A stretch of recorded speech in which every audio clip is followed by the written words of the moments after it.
The dogwoods will appear. Dogwood.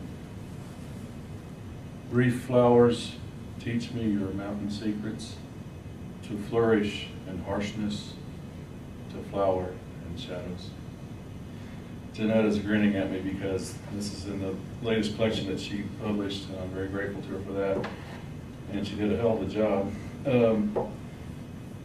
And that poem went through like 28 revisions before it met Janetta, and then went through about 6 more gut-wrenching ones after I met her, so she's a bitch, but I love her.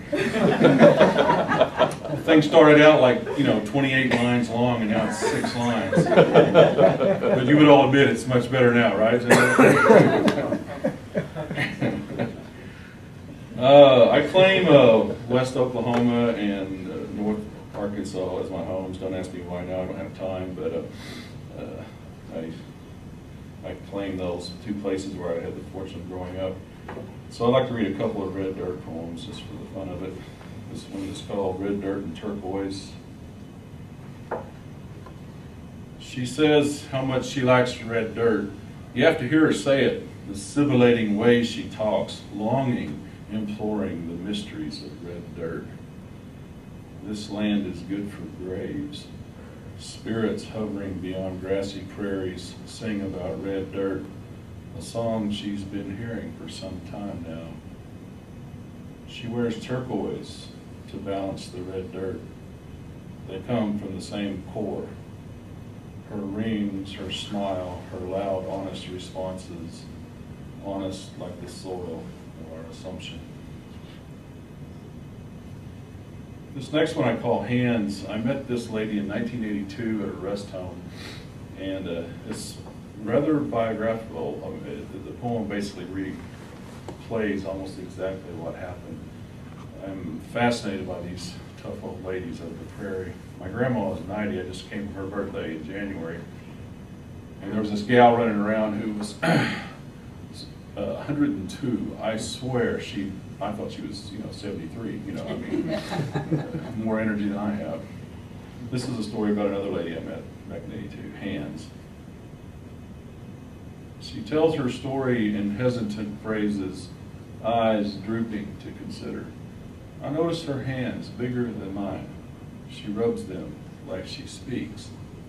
Their knobby appearance braced for the telling. Antique scars unhidden. Her new young man married her, planted wheat, then died before harvest.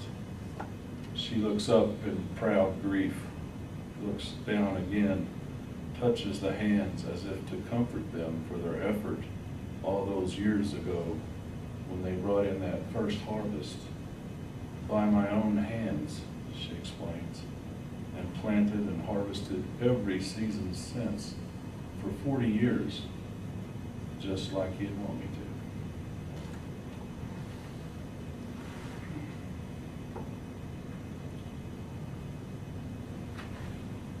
Cheyenne Meridian.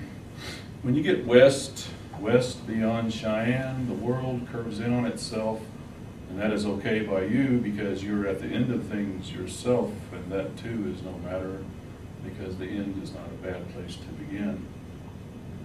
I can't think of any place better to be than here at the meridian of time and space, earth and sky. If you drive long enough, if you walk prairie dust, sometimes you can't really tell difference. This mystical meeting between the imagined and the known.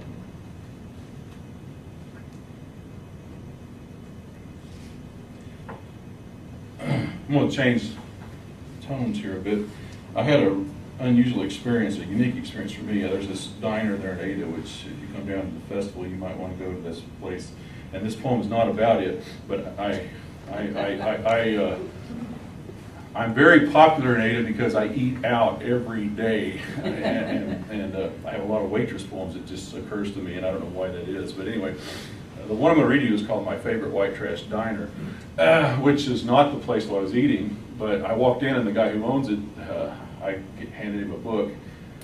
I handed a book to the waitress, Brenda, and she started yakking to everybody, oh look, Ken's got a new book, and so they were all gathered around. The owner of the place, his name's Harold.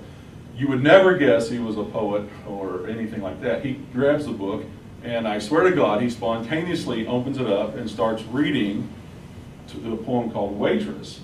And he chuckles to himself, and then he reads it out loud to everybody in the restaurant. This is his church, this is his arena, and he makes everybody listen. He reads it.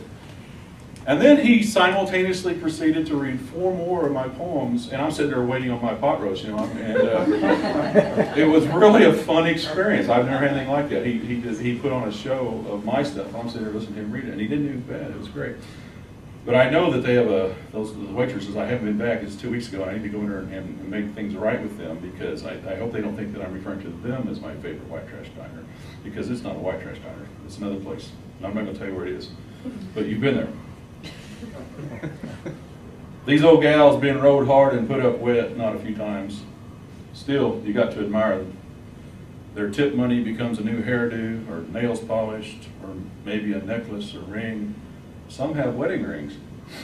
Reruns, but who's counting? They're awful open about love, or the lack thereof. Love is a good topic, I guess, served with eggs. Breakfast makes us consider what we might otherwise not get around to. They remember a time when their beauty held more promise, but by God, they won't surrender to time, or anyone else for that matter. Unless, of course, there's hope to be gained. They smile a genuine smile, greet you loud, friendly, like a midway barker. They know life is more than this, but not much. If there was such a thing as justice, they'd be running this town in a way they do, but it's a backhanded way. What they dream, how they cope is nobody's damn business, except, of course, you ask and they'll tell it. Whatever it is for them, it is hidden in their hearts broken and mended like duct tape on leaky valves. And I wouldn't want to cross them, and I wouldn't want them crossed again. I dig a good tip out of my wallet. I stack my plates, lay utensils across, pile used napkins and jelly packs on top. It is something I feel compelled to